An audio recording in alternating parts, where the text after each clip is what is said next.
Hello students, આજે આપણે chapter number 2ની અંદર કેટલાક JEE નીટ માટેના સ્પેશિયલ જે ક્વેશ્ચન છે સમ્સ એની આપણે ચર્ચા કરીએ.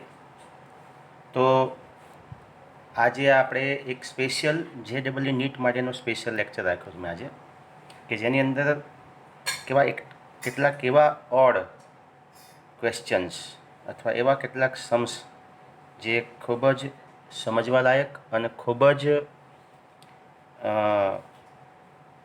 મહેનત માગેલ એવા કેટલાક સમ્સ છે. એમાંના કેટલાક મેં અહીંયા તમારી સામે રાખ્યા છે. તો આપણે એની ચર્ચા કરી આજે, એટલે જ મેં એનું નામ આપ્યું છે નીટ JEE સ્પેશિયલ. બરાબર? તો ચલો એવા જે ક્વેશ્ચન છે એને આપણે બહુ ધ્યાનથી સમજીએ. તો તમે જુઓ કે એક આર ત્રિજ્યાના અવાહક ગોળામાં વિદ્યુતભાર ક્યુ નિયમિત રીતે વિતરિત કરેલો છે. તો ગોળાના કેન્દ્રથી આર, કે જ્યાં આર લેસ ધેન આર અંતર છે, ત્યાં આપણે વિદ્યુત સ્થિતિમાન શોધવાનું છે. આકૃતિથી આપણે સમજશું. ગોળાના કેન્દ્રથી આર, કે જ્યાં આર લેસ ધેન આર અંતરે વિદ્યુત ક્ષેત્ર આપણને આપેલું છે રકમમાં 1/4πε0 into Q upon R cube R into R cap. આ આપણે અગાઉ ચેપ્ટર નંબર 1માં ભણી ગયા છીએ કે ગોળાના અંદરના ભાગમાં વિદ્યુત ક્ષેત્ર શોધવા માટેનું સમીકરણ. બરાબર? ગોળાના કેન્દ્ર પર પણ આપણે સ્થિતિમાન શોધવાનું છે. તો પહેલાં તો આપણે આકૃતિથી સમજી લો તમે કે આપણે આ જે ગોળો છે એ ગોળાના અંદરના ભાગમાં પણ અને બહારની સપાટી પર પણ આપણે ક્યુ વિદ્યુતભારને શું કર્યો છે, આમ અંદર ખીચોખીચ સતત રીતે વહેંચ્યો છે આપણે. બરાબર?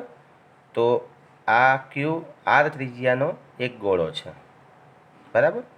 જેનું આ કેન્દ્ર છે, કેન્દ્રથી આર અંતર, કે જે આ કેપિટલ આર જે ત્રિજ્યા છે એના કરતાં નાનું અંતર છે, ત્યાં આપણે વિદ્યુત સ્થિતિમાન VR શોધવાનું છે. આ આપણો પ્રશ્ન છે. સપાટી પર VR જે આપણે મેળવી શકીએ છીએ, જે આપણે અગાઉ થિયરી ભણી ગયા એ પરથી. તો ચલો, સપાટી પર જે VR છે એ કેટલું હશે? તો આવા ગોળાનું પૃષ્ઠ પર વિદ્યુત સ્થિતિમાન કેટલું હોય?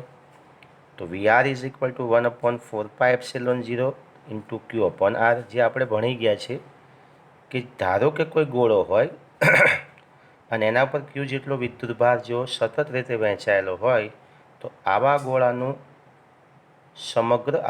સમગ્ર વિદ્યુતભાર એના કેન્દ્ર પર કેન્દ્રિત થયેલો છે એમ ગણીને મેળવી શકાય.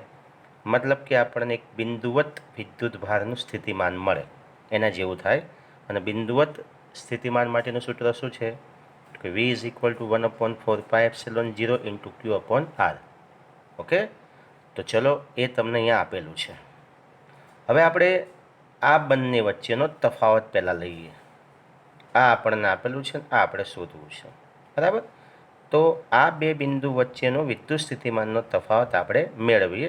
એટલે કે આનું વિદ્યુત સ્થિતિમાન આપણે મેળવવું છે સપાટી પરના સ્થિતિમાનની સાપેક્ષમાં. ઓકે? તો VR minus V capital R is equal to, તફાવત માટેનું વિદ્યુત સ્થિતિમાનનું જે સૂત્ર છે એ આપણને આવડે છે અથવા આપણે અગાઉ મેળવેલું છે. VR minus VR is equal to minus R to R. આ આપણે બધું ભણી ગયા છે થિયરીની અંદર, એટલે તમને ખ્યાલ હશે કે આની સાપેક્ષમાં આપણે આનું સ્થિતિમાન શોધવું છે. માટે સંકલન આર ટુ સ્મોલ આર સદિશ એ ઇન્ટુ સદિશ DR. ઓકે? ચલો, તો V small R minus V capital R is equal to એ આપણને આપેલું છે રકમમાં, તમે જોઈ લો ખાસ. હવે અહીંયા બધું લખવા માટેનું અહીંયા આપણને એકમ સદિશ સાથેનો વિદ્યુત ક્ષેત્ર આપેલું છે, એ ખાસ સમજી લેજો તમે. બરાબર? તો એ માટે કેટલું મૂલ્ય આપ્યું છે તમને અહીંયા? તો કે 1/4πε0 into Q upon R cube R into R cap. ચલો, આપણે લખી નાખ્યું એનું 1/4πε0 into Q upon R cube into R cap અહીંયા આપેલું છે તમને.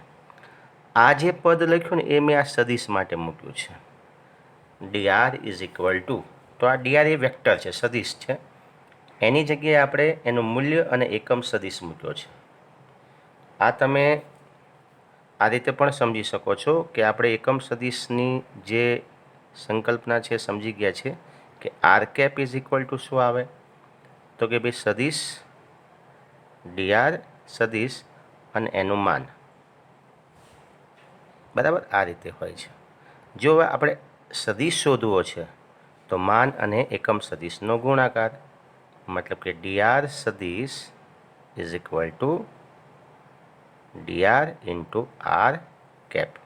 તો આ ઘટકનો આપણે ઉપયોગ કરવાનો છે, બરાબર, આ ઘટકનો આપણે ઉપયોગ કરવાનો છે, બરાબર.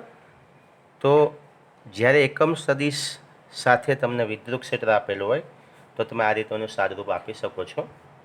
હવે આપણે જોઈ લઈએ તો તમને ખ્યાલ છે એકમ સદિશ અને આ એકમ સદિશનો ડોટ ગુણાકાર છે. હવે એક જ સેમ એકમ સદિશનો ડોટ ગુણાકાર 1 આવે છે, આપણે ભણી ગયા છે. એટલે આ બંનેનો ગુણાકાર શું થશે, અદિશ ગુણાકાર 1. તો હવે કયા ઘટકો બાકી રહ્યા, તો જે અચળ ઘટકો છે એને આપણે સંકલનની બહાર લઈ લઈએ. ઓકે, તો minus Q upon 4πε0 R cube જે આપણે બહાર લઈ લીધું, સંકલન આર ટુ સ્મોલ આર. હવે શું બાકી રહ્યું, તો આ આર જે આપણે અહીં લીધો છે અને આ ડીઆર આપણે અહીંયા લીધો છે. ઓકે, તો હવે આપણે આની સાદુરૂપ આપવાનું છે. તો આપણે સંકલન કરવાનું છે આરનું ડીઆરના ફોર્મમાં. તો તમને ખ્યાલ છે આ સંકલનના ફોર્મ તો તમે પરિચિત છો જ, કે સંકલન એક્સ ઇન્ટુ ડીએક્સ હોય તો x²/2 તમે કરો છો, બરાબર. તો એ મેથડ પ્રમાણે અહીંયા સાઈડમાં મેં સંકલન તમને આપેલું છે કે V R small R minus V capital R is equal to minus Q upon 4πε0 R cube. આનું સંકલન થશે r²/2, આરથી ક્યાં સુધી, આર સુધી. ઓકે, ચલો હવે આપણે આ જે આર છે એની જગ્યાએ આપણે આર મતલબ કે અપર લિમિટ અને લોઅર લિમિટ લેવાની છે. અપર લિમિટ ને લોઅર લિમિટ વચ્ચે તફાવત હોય છે, તો માઇનસ ક્યુ અપોન 4πε0 જે ઉપર મુજબ છે. ચલો આરની જગ્યાએ પહેલાં આપણે આ મૂકી દઈએ તો r²/2 સેમ. હવે આરની જગ્યાએ આર મૂકીએ છીએ પણ આ બંને વચ્ચેનો શું આવશે, તફાવત, એટલે માઇનસ r²/2 અહીંયા તમને મળશે. ઓકે, હવે આપણે થોડો ચેન્જ કરીએ છીએ, આપણે વીઆર શોધવાનું છે અહીંથી. તો આ ઘટક શું થશે, આ બાજુ આવશે અહીંયા. તો આ માઇનસનું શું થઈ જાય, પ્લસ થઈ જશે, એટલે આપણે અહીંયા વીઆર મૂકી દીધું. અને બીજું આ જે માઇનસ છે મેં પ્લસ કરી નાખ્યું. કઈ રીતે કર્યું છે, તો આર કેપિટલ r²/2 જે છે એને આપણે આગળ લઈ લઈએ. તો આ માઇનસનું શું કરી નાખશે, પ્લસ. તો r²/2 માઇનસ r²/2, અથવા આ માઇનસનો આ બંને સાથે ગુણાકાર કરો તમે, તો આ માઇનસ આને આ પ્લસને માઇનસ કરશે અને આ માઇનસને શું કરી નાખશે, પ્લસ. એટલે આપણે r²/2 કેપિટલ આપણે આગળ લીધું, માઇનસ r²/2 આપણે પાછળ લઈ લીધું, એટલે આ થઈ ગયું માઇનસનું પ્લસ. ઓકે, તો અહીં સુધી ખ્યાલ આવી ગયો તમને. હવે આપણે આ વીઆરની કિંમત આપણે જે ઉપર શરૂઆતમાં જે લીધી છે ત્યાંથી એની કિંમત લઈ લઈએ. તો ચલો વીઆર બરાબર કેટલા છે, તો કે 1/4πε0 ઇન્ટુ ક્યુ અપોન આર, એ આપણે મૂકી દઈએ છીએ કે VR is equal to 1/4πε0 into Q upon R plus. ચલો અહીંયા તમે જોઈ લો, આનું સાદુરૂપ આપણે આપવાનું છે. તો અહીંયા જ્યારે સાદુરૂપ તમે આપો છો તો અહીંયા આપણે શું કરીએ છીએ કે આ જે બે છે નીચે એ આપણે કોમન લઈ લઈએ. તો 12 કોમન લઈશું એટલે અહીંયા 4ની જગ્યાએ કેટલા થઈ જશે, 8 થઈ જશે.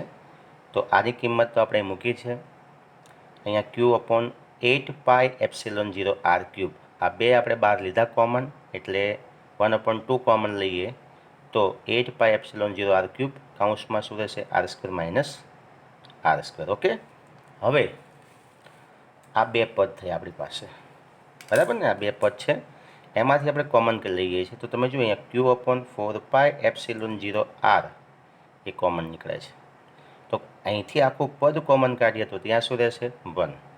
ઓકે, અહીં શું બાકી રહેશે, તો તમે જોઈ શકો છો ક્યુ અપોન 4πε0 આર કોમન લઈ લીધું, તો અહીં શું બાકી રહે, તો અહીંયા ક્યુ બહાર આવી ગયો, તો અહીંયા 1, નીચે 4πε0 આર આપણે બહાર લીધો છે, તો શું બાકી રહેશે, અહીંયા 2r² બાકી રહેશે, કાઉન્સમાં જે r² માઇનસ r² છે એઝ ઇટ ઇઝ. હવે પાછા આગળ ચાલીએ આપણે તો Q/4πε0r ઉપર મુજબ જે છે અહીંયા આપણે શું કરીએ છીએ તો કે આ જે આખું પદ છે એનો આપણે આ બંને સાથે ગુણાકાર કરીએ છીએ. ચલો 1/2r² ગુણાકાર r² સાથે કરો તો r² ઉડી જશે તો શું બાકી રહેશે 1/2 બાકી રહેશે. બરાબર. પછી આખા પદનો ગુણાકાર તમે આની સાથે કરો છો પાછા તો ચલો આ પદનો ગુણાકાર એની સાથે કરો તો શું આવશે r²/2r². સમજમાં આવ્યા ને? બરાબર, ખ્યાલ આવી ગયો. ચલો આગળ ચાલીએ. હવે ઉપર મુજબ Q/4πε0r આ બંનેને સાથે લઈએ તો 1 + 1/2 એટલે 3/2 થાય. બરાબર, માઇનસ r²/2r² ઉપર મુજબ જે છે.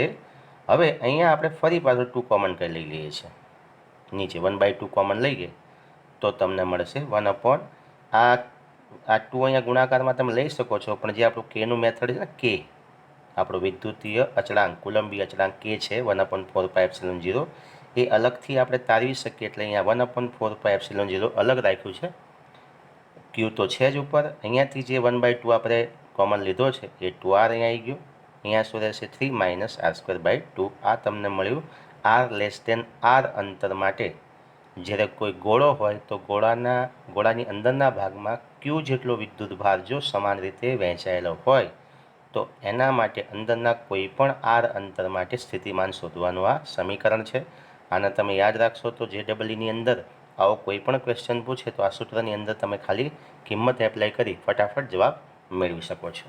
હવે આપણો બીજો પ્રશ્ન હતો કે કેન્દ્ર પાસે સ્થિતિમાન કેટલું હશે. તો કેન્દ્ર પર સ્થિતિમાન શોધવા માટે r = શું થઈ જાય? 0 થાય. તમારે આ જોઈ લો આકૃતિ એટલે ખ્યાલ આવી જશે કે અહીંયા r કેટલો થઈ જાય? સ્મોલ r 0 થાય ને. બરાબર, તો આ જગ્યાએ r = શું છે? 0 છે. તો ત્યાં આપણે સ્થિતિમાન શોધવાનું છે. તો અહીંયા તમે જોઈ શકો છો કે r કેન્દ્ર = તો આ જે આપણું સમીકરણ છે એમાં તમે જોઈ લો r 0 થઈ ગયું તો આખું પદ 0 થઈ ગયું. તો શું વધશે? અહીંયા આ 3 આગળ આવી જશે. તો તમે જોઈ શકો છો આમાં કે 1/4πε0 3q/r. ઓકે, આ 3q આપણે બહાર લઈ લઈએ, આગળ લઈ લઈએ તો પાછળ શું વધશે? 1/4πε0 × q/r. પણ આ શું છે? આ કોનું સ્થિતિમાન છે? તો તમે જોઈ શકો છો ગોળાની સપાટીનું સ્થિતિમાન, જે આપણે આ જે સમ્સની શરૂઆતમાં જ લીધેલું છે. આનો મતલબ થાય કે ગોળાના કેન્દ્ર પર સ્થિતિમાન કેટલું હોય છે? તો કે ગોળાના કેન્દ્ર પર તમને જો સપાટીનું સ્થિતિમાન આપેલું હોય તો ગોળાના કેન્દ્ર પર સ્થિતિમાન શોધવા માટે તમારે 3/2 સાથેનો ગુણાકાર કરવો પડે. 3/2 × ગોળાની સપાટીનું સ્થિતિમાન આ પદ તમે મૂકો એટલે ડાયરેક્ટ તમને આન્સર મળી જાય. તો આ JEE નીટ માટે ખૂબ જ નીટ માટે તો ઠીક છે, પણ JEE માટે બહુ સ્પેશિયલ એક દાખલો છે.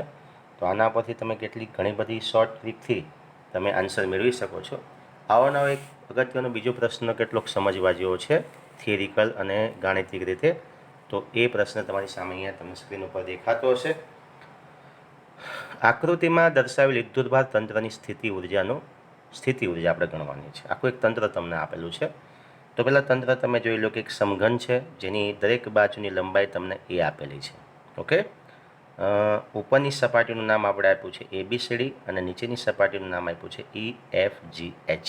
ઓકે, હવે જે આ સમઘન છે એના 8 શિરોબિંદુ ઉપર આપણે +q વિદ્યુતભાર મૂકેલો છે. તમે જોઈ શકો છો રેડ અક્ષરથી મેં લખેલું છે.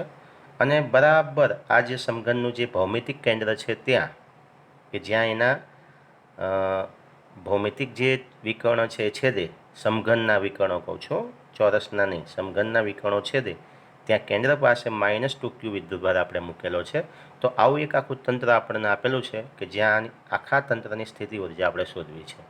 હવે સ્થિતિ ઉર્જાનું જે આપણે કાલે મતલબ કે લાસ્ટ લેક્ચર જે આપણો આગળ ભણ્યા એ લેક્ચરની અંદર આપણે સ્થિતિ ઉર્જાનું સૂત્ર મેળવેલું. સ્થિતિ ઉર્જાનું સૂત્ર હતું U = મતલબ કે બે વિદ્યુત ભારો છે તો એની સ્થિતિ ઉર્જા કેટલી હોય? તો કે બે વિદ્યુત ભારોની સ્થિતિ ઉર્જા, બંને વિદ્યુત ભારો અને એની વચ્ચેનું જે અંતર છે એ ખૂબ જ અગત્યનું છે. તો KQ મતલબ કે KQ1 Q2/r. આ પદથી તમે સ્થિતિ ઉર્જા શોધી શકો છો. ઓકે, આપણે તમારી સામે હોય તો તમને સમજાવી દઉં છું અહીંયા. હા, તો આપણી પાસે થિયરી છે જ, તો બરાબર. હા, તો તમે જોઈ શકો છો આ પદ તમારી સામે છે. U is equal to 1/4πε0 Q1 Q2/R12. બરાબર. મતલબ કે આ બંને વિદ્યુત ભારો જે છે, તો આ વિદ્યુત ભાર અને આ વિદ્યુત ભારની સ્થિતિ ઉર્જા, તો સ્થિતિ ઉર્જા હંમેશા બે વિદ્યુત ભારોની જ હોય છે. સમજી લો કે અહીંયા વિદ્યુત ભાર Q2 છે. ઓકે, તો આ બંને વિદ્યુત ભારોની સ્થિતિ ઉર્જા હોય. બરાબર. હંમેશા સ્થિતિ ઉર્જા શું છે? બે જ વિદ્યુત ભાર તંત્રની હોય છે. એમાં ત્રીજા કોઈ વિદ્યુત ભારની દખલગીરી હોતી નથી. એના માટે સ્થિતિ ઉર્જા અલગ બને. પણ આ બંનેની સ્થિતિ ઉર્જા કઈ રીતે મળે? તો એમની વચ્ચેનું અંતર કેટલું છે? R12. તો એના આધારે તમે લખી શકો છો કે સ્થિતિ ઉર્જા માટે સૂત્ર શું છે. તો તમે જોઈ શકો છો U is equal to 1/4πε0 into Q1 Q2/R12. એટલે સીધું સમીકરણ તમે લખી શકો કે Q1 Q2/R, જો આર અંતર હોય તો. બરાબર. તો એ જ થિયરીનો આપણે ઉપયોગ કરીએ અહીંયા. તો પહેલાં તો જોઈ લઈએ કે આખું જે સમઘન છે એની અંદર અલગ અલગ જોડ બને છે. કેવા પ્રકારની જોડ બને છે આપણે એની ચર્ચા અત્યારે કરતા જઈએ છીએ, એટલે તમને બહુ સરળતાથી સમજાશે. તો પહેલાં આપણે AB જેવી 12 જોડ મળે આપણને. તો પહેલાં તો AB જેવી 12 જોડ કેટલી? તો તમે જોઈ શકો છો AB આ એક જોડ થઈ. ઓકે, તો એવી ઉપર કેટલી જોડ છે? તો 1, 2, 3 અને 4. ઓકે, નીચે 4 હશે. 1, 2, 3 અને 4, એટલે 4 દુ 8. અને ઊભી AE, DH અને CG અને BF આવી બીજી 4 જોડ, એટલે કુલ કેટલી જોડ થઈ? 12 જોડ. દરેક જોડ વચ્ચેનું અંતર કેટલું છે તમે જોઈ શકો છો. AB વચ્ચેનું અંતર A છે, DC વચ્ચેનું અંતર A, AD વચ્ચેનું અંતર A છે. ઊભું જો તમે અંતર જોશો તો AE વચ્ચેનું અંતર પણ A છે. આપેલું છે બધું. ઓકે, તો AB જેવી 12 જોડ છે. દરેક જોડના વિદ્યુત ભારો વચ્ચેનું અંતર A છે. તો U1 ઇઝ ઇક્વલ ટુ, આપણે નામ આપ્યું છે આવી જે એ બંને વિદ્યુત ભારો વચ્ચે એ અંતર ધરાવતી જે 12 જોડો છે એના માટે સ્થિતિ ઉર્જા કેટલી? તો 12 જોડ માટે પહેલાં આપણે 12 લખી નાખ્યા. અને એક જોડનું સ્થિતિ ઉર્જાનું સૂત્ર શું? કે Q1 Q2/A અથવા R. તો અહીંયા K બંને વિદ્યુત ભારો સમાન છે, Q અને Q. તો KQ² અંતર કેટલું છે? A છે. ઓકે, તો U1 ઇઝ ઇક્વલ ટુ મળ્યું આપણને 12 ઇન્ટુ KQ²/A. ચલો આગળ ચાલીએ. AC જેવી 12 જોડ છે અને આ જોડના વિદ્યુત ભારો વચ્ચેનું અંતર A√2 છે. હવે AC જેવી, તો આપણે આકૃતિ જુઓ તમે. AC હા, તો તમે જો AC તમે જોશો તો એ આ જે એક ચોરસ છે એનો વિકર્ણ છે. મતલબ કે AB અને જે CB છે, મતલબ કે BC, એનો આ કર્ણ કહેવાય. તો પાયથાગોરસના નિયમ પ્રમાણે આ અંતર એ છે અને BC વચ્ચેનું અંતર પણ એ છે. તો A અને Aનો ઉપયોગ કરી તમે AC મેળવી શકો છો. હવે તમને ખ્યાલ છે પાયથાગોરસના નિયમ પ્રમાણે, તો મેં અહીં નીચે લખેલો છે પાયથાગોરસનો નિયમ કે AC જેવી 12 જોડ છે અને આ જોડના વિદ્યુત ભારો વચ્ચેનું અંતર A√2 છે. તો કઈ રીતે? તો AC² is equal two √AB² + BC². મતલબ કે આપણે જો આ AC શોધવું હોય તો પાયથાગોરસના નિયમ પ્રમાણે √AB² + BC². ચલો AB કેટલા છે? A અને BC કેટલા છે? એ પણ A. તો √A² + A². બરાબર, એટલે 2A² થશે. A²નું રૂટ થઈ જાય એટલે A√2. આ તમે મેથેમેટિકલી જાણો છો. તો U2 ઇઝ ઇક્વલ ટુ કેટલી જોડ છે? તો 12. એના માટે આપણે 12 મૂકી દીધા. ચલો, સ્થિતિ ઉર્જાનું સૂત્ર શું છે? KQ². બંને વિદ્યુત ભારો સમાન છે. બંને વચ્ચેનું અંતર કેટલું? તો AC જેવી જોડ છે માટે A√2. ઓકે, તો ખ્યાલ આવી ગયો. આ તમને મળી ગયું AC જેવી જોડ માટે. હવે આપણે વાત કરીએ છીએ AG જેવી જોડ. આ ખૂબ જ અગત્યનું છે AG. તો આ જોડની વાત કરી છે કે અહીંથી જો યાદ રાખજો, આ સપાટીથી સામેની સપાટી ઉપર આની વાત કરી છે આપણે. અહીંથી અહીં સુધી આ વિકર્ણની વાત કરી છે. હવે આ વિકર્ણની તમે વાત કરો તો આ પણ એક કર્ણ જ છે ને, અહીંયા પણ પાયથાગોરસનો નિયમ બને છે. તો આવી કેટલી જોડ થાય? આ જો AC જેવી 12 જોડ થઈ, તો AC જેવી 12 જોડ કઈ રીતે? તો તમે જોઈ શકો છો 1, અહીંયા 2. બરાબર, એક ચોરસમાં 2 જોડ. તો એવા કેટલી જોડો છે અહીંયા? કેટલા ચોરસ હશે અહીંયા? કેટલી સપાટીઓ હોય? તો કે 6 સપાટીઓ છે, તો 6 દુ 12 થાય, તો એટલે એસી જેવી 12 જોડ થાય. એજી જે છે એજી જેવી કેટલી જોડ થાય? તો કે 4. હવે કઈ રીતે? તો એજી એક જોડ, આ બાજુનો શિરોબિંદુથી સામેની સપાટીનો શિરોબિંદુ એજી. પછી આપણે વાત કરીએ બી એચ, બીથી આ બાજુનો સામેનો બી એચ 2. પછી વાત કરીએ આપણે ડી એફ, ડીથી એફ, આ બાજુની સપાટીથી સામેની સપાટી, અને છેલ્લે ઈસી. તો હવે 4 જોડ બને. અંતર કેટલું હશે? તો આનું અંતર શોધવા માટે તમે જોઈ શકો છો એ જી અંડરરૂટ, પાયથાગોરસ માટે આ કર્ણ થયો, તો એના માટે તમને આ ત્રિકોણ મળશે, કાટકોણ ત્રિકોણ એસી અને સીજી. તો એસી કેટલા મળે આપણને? A√2 છે, આપણે શોધ્યું જ છે ઉપર, અને આ અંતર તમને આપ્યું છે એ. તો એજી જેવી 4 જોડ છે, અને આ જોડના વિદ્યુત ભારો વચ્ચેનું અંતર કેટલું છે? તો કે A√3. કઈ રીતે? તો કે AG is equal to √AC² plus CG² is equal to √2A². AC માટે કેટલા છે? A√2 હતું, પણ સ્ક્વેર કરો એટલે 2A² પ્લસ A², એટલે 3A² થાય. 3A² રૂટ કરો તો A√3. કિંમત મૂકી દો તો U3 ઇઝ ઇક્વલ ટુ 4 જોડ છે માટે 4 × KQ² અપોન A√3. ઓકે. હવે વાત કરીએ છીએ કેન્દ્ર પાસે. તો તમે જો કેન્દ્ર પાસે પણ આપણે -2Q વિદ્યુતભાર મૂક્યો છે. તો હવે આ કેન્દ્ર પાસે તમે જુઓ તો એથી અહીંયા ઓ બિંદુ છે માની લો આપણી પાસે, તો અહીંથી આ અંતર કેટલું હશે? તો તમે જો આખું અંતર એજીનું જે અંતર છે એ A√3 છે. તો એ બરાબર મધ્યમાં અંતર કરો તો આખું અંતર કેટલું છે? આખું એજી બરાબર A√3.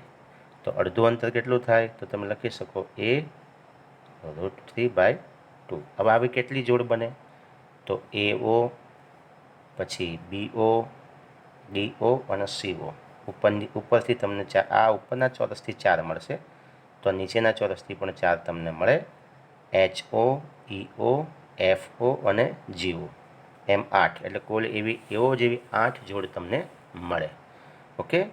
તો આ વિદ્યુત ભારો વચ્ચેનું અંતર કેટલું છે? A√3/2, જે તમને સમજાવ્યું આકૃતિમાં એ પ્રમાણે. અહીંયા એની થિયરી પણ આપી છે કે AO is equal two AG/2. એજી કેટલા છે? A√3/2. ઓકે.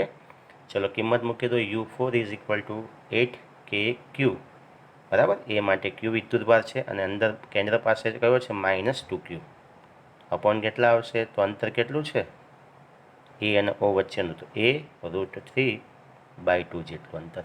ઓકે. ચલો, તો આ તમને મળી ગયું. પછી આપણે છેદનો છેદ અંશમાં જશે તો તમે જોઈ શકો છો, આ 2 ઉપર જશે તો 8, 8 દુ 16, 16 ને 2 32, એટલે -32 KQ² અપોન કેટલા આવશે? A√3. આ કિંમત તમે મૂકી શકો છો. ઓકે. ચલો, હવે કુલ સ્થિતિમાં ઉર્જા કેટલી? તો બધી સ્થિતિ ઉર્જાનો સરવાળો, તો U is equal two U1 plus U2 plus U3 plus U4. U1 તમને ઉપર આપેલા છે 12KQ² અપોન A, પછી plus 12KQ² upon A√2. U3 બરાબર 4KQ² અપોન A√3, માઇનસ આના માટે તમને ઉપર આપેલું છે -32KQ² અપોન A√3. ચલો, બધામાંથી KQ² અપોન A કોમન નીકળે છે, તો કાઢી નાખ્યું આપણે. તો અહીંયા 12 પ્લસ અહીંયા 12/√2 પ્લસ અહીંયા 4/√3 માઇનસ 32/√3. ઓકે. ચલો, અહીંયા આ બે પદમાંથી આપણે 12 કોમન કાઢીએ છીએ. તો આગળ તો KQ² અપોન A છે જ, 12 કોમન કાઢો તો અહીંયા 1 પ્લસ 1/√2 જે તમને આપેલું છે. અને અહીંયા તમે આ બંનેનો લસા લઈ લો છો, તો લસા લેશો એટલે નીચે √3, ઉપર બંનેનો સરવાળો, તો +4 - 32 ઇઝ ઇક્વલ ટુ -28. તો અહીંયા 28/√3 તમને મળશે. તો આ મળ્યું કુલ આખા તંત્રની સ્થિતિ ઉર્જા માટેનું સૂત્ર. ઓકે. તો આ રીતે આ ખાલી એક એવી મેથડ છે જેનાથી તમે અલગ વિદ્યુત ભારોની કઈ પ્રકારની ગોઠવણી હોય છે, અને એ ગોઠવણી પરથી સ્થિતિ ઉર્જા કઈ રીતે શોધવી, એના માટેના તમામ શક્યતાઓ આ સમઘનમાં આપેલી હતી, જેથી કરીને તમે કોઈ પણ વિદ્યુત ક્ષેત્ર જે છે, વિદ્યુત ભારો છે, એની સ્થિતિ ઉર્જાને કોઈ બહુ સરળતાથી શોધી શકો છો, અને એનો કોન્સેપ્ટ બિલકુલ એકચ્યુઅલી કેવો હોય છે એ સમજાય એના માટે આ વિડીયો મેં ખાસ બનાવ્યો છે. તમને જો આ વિડીયો પસંદ આવ્યો હોય તો હજુ પણ જો મારી ચેનલને તમે સબસ્ક્રાઈબ ના કરી હોય તો પ્લીઝ મારી ચેનલને સબસ્ક્રાઈબ કરો અને તમારા મિત્રો સુધી શેર કરો. ખૂબ ખૂબ ધન્યવાદ. Thank you.